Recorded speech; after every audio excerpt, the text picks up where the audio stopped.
जय हिंद। कल हम लोग सौरमंडल के बारे में पूरी जानकारी लिए थे। ठीक है, आज हम लोग पढ़ेंगे सूर्य के बारे में। सूर्य, ठीक है। सूर्य जो है हमारे सौरमंडल के केंद्र में स्थित है। कहाँ पर स्थित है?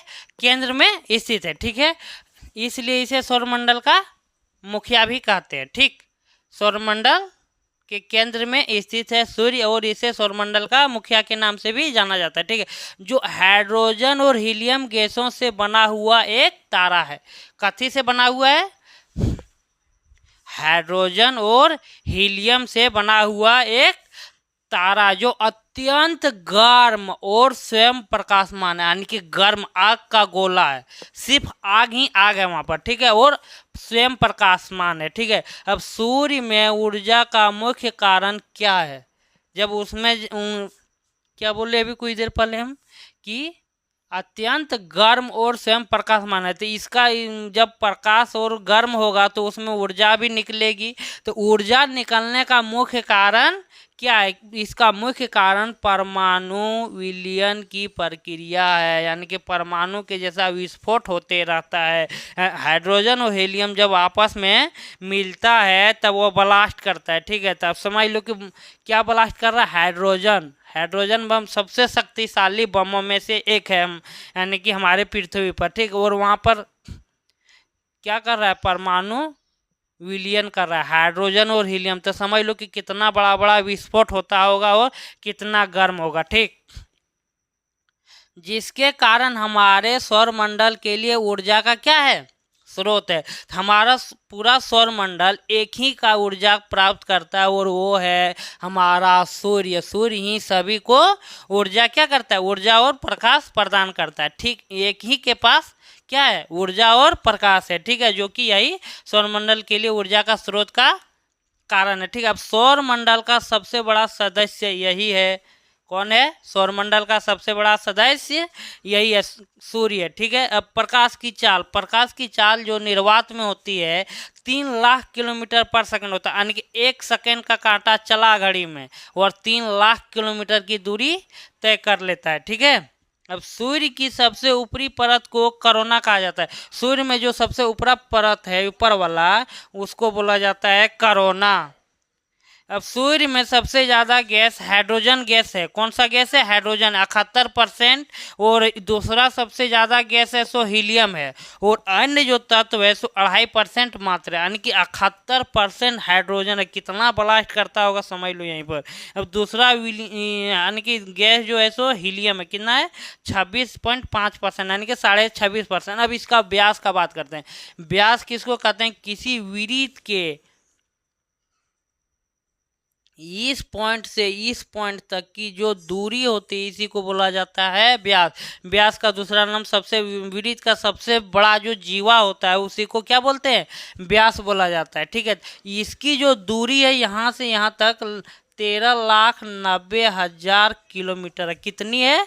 13,90,000 किलोमीटर, यानी कि टोटल माने तो लगभग 14 लाख किलोमीटर है। ठीक है, अब सूर्य के केंद्र के भाग को, इसका बिचवा वाला भाग को क्या बोला जाता है? कोई भी वृत्त के एकदम बिचवा का भाग को बोला जाता है केंद्र। ठीक है, केंद्र का इसका जो नाम रखा गया है सो रखा गया है कोर कहा जाता है। क्या कहा जाता है? कोर कहा जाता है।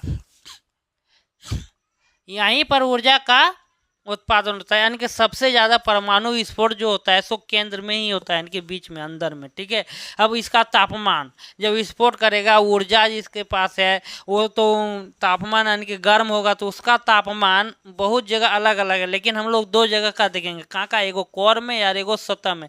सतह को प्रकाश मंडल के नाम से भी जाना जाता है। क्या नाम से? प्रकाश मंडल के नाम से भी जाना जाता है। अब कोर में जो होता है इसका टेम्परेचर, तापमान लगभग 1.5 करोड़ डिग्री सेल्सियस होती है। कितनी होती है? 1.5 करोड़ डिग्री, यानी कि 1,50,00,000 डिग्री सेल्सियस होती है। ठीक है, अब सतह ऊपर वाला भाग में एकदम यहाँ पर इस तरह में उसका जो लगभग 6,000 डिग्री सेल्सियस है। कितनी? 6,000 डिग्री सेल्सियस। हम लोग 100 डिग्री सेल्सियस में अगर पानी गर्म करते हैं तो वो भाप बन जाता है, और यहाँ पर समझ लो कि सतह का तापमान 6,000 डिग्री सेल्सियस है। कितना गर्म होगा। ठीक, अब इसकी घूर्णन दुनिया में जितना भी ग्रह उपग्रह उल्कापिंड कुछ भी है, ठीक है, गैलेक्सी है, ब्रह्मांड में हर कुछ गतिशील, यानी कि घूमते रहना है, उसको बिना घूमे वो रह नहीं सकता है, ठीक है। तो ये अपने अक्ष में अगर खुद घूर रहा है, ये किसी का परिक्रमा नहीं कर रहा, करता है उस तरह परिक्रमा, ठीक है, लेकिन ये अभी घूर्णन का बात कर रहे हैं, तो घूर्णन का बात कर रहे हैं तो यानी कि खुद अपने में घूर रहा है इस तरह करके, ठीक है। तो ये घूर्णन अवधि दो तरह का होता है, विषुवत रेखा से देखने पर अलग होता है और ध्रुव से देखने पर अलग होता है। तो सबसे विषुवत रेखा पर इसका होता है 25.38 दिन का समय लगता है। कितना?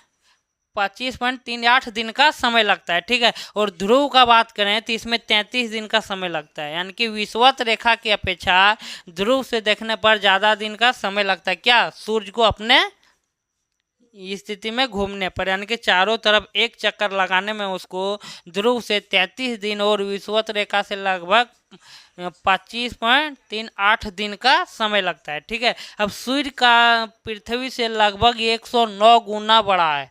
कितनी बड़ी है? पृथ्वी से सूर्य पृथ्वी से लगभग 109 गुना बड़ा है। कितना बड़ा?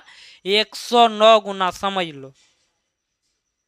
अब सूर्य का प्रकाश पृथ्वी तक पहुंचने में 8 मिनट 16.6 सेकेंड का समय लगता है।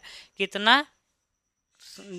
1 सेकेंड में 3 लाख किलोमीटर की दूरी तय करता है, फिर भी 8 मिनट 16.6 सेकेंड का समय लगता है, ठीक है। अब सूर्य से पृथ्वी की औसत दूरी मतलब ये होता है कि एवरेज एक निकाल लिया गया कि हर तरफ से कहीं से ज़्यादा होता है, कहीं से कम होता है, ठीक है।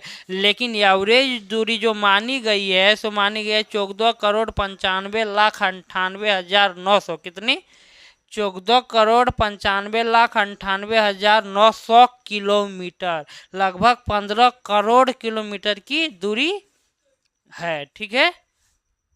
अब हम लोग आगे इसके बारे में पढ़ेंगे, अब बुध के बारे में, ठीक है। अगला क्लास में हम लोग बुध के बारे में पढ़ेंगे। हम लोग तो सूर्य के बारे में लगभग जानकारी प्राप्त कर लिए, ठीक है, कोई दिक्कत नहीं।